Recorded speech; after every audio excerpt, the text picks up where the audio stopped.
আজকে সকালে মাম্মামের বাবার যাওয়ার কথা হচ্ছে ডালখোলা, মানে এখান থেকে অনেকটাই দূর। তো সেই জন্য আমরা অনেক সকালে ঘুম থেকে উঠেছি। তো আমরা উঠেছি আর মাম্মাম উঠবে না তাই কি হয়, ও আমাদের সঙ্গে উঠে পড়েছে। তো উঠে দেখো এখানে বিস্কিটের কৌটা নিয়ে সব বিস্কিট ফেলে এখানে সব দুষ্টামি করছে। আর ওর বাবা কিন্তু স্নান করে পুজো করে রেডি হয়ে যাচ্ছে যাওয়ার জন্য। তো ওর বাবা বেরিয়ে গেলে আজকে সারাদিন কিন্তু আমাদেরকে একাই থাকতে হবে। যাই হোক, কিছু তো করার নেই, এটাই আমাদের এখন জীবনযাপন। তো দেখো মাম্মামের বাবা একদম রেডি হয়ে গেছে, আর হচ্ছে এখন ওর গাড়িও চলে এসেছে।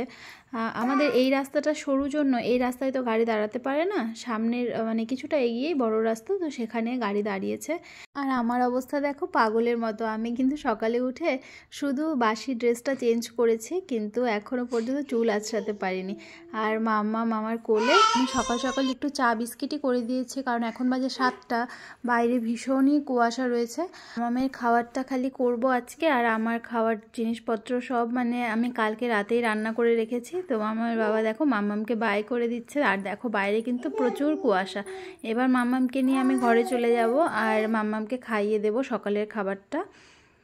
তো দেখো ঘরে চলে এসেছি, আর এই যে মাম্মামকে নিয়ে বসে আছি।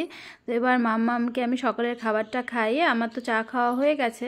তো এবার তারপর সারাদিন কি করব, মানে সারাদিন আর কি করব, সারাদিন এই শুয়ে বসেই কাটবে। মাম্মামকে দেখবো সারাদিন, আর ওর সাথে খেলবো, ওকে টাইমে টাইমে খাওয়াবো। তো চলো আবার তোমাদের সঙ্গে নেক্সট ভিডিওতে দেখা হচ্ছে।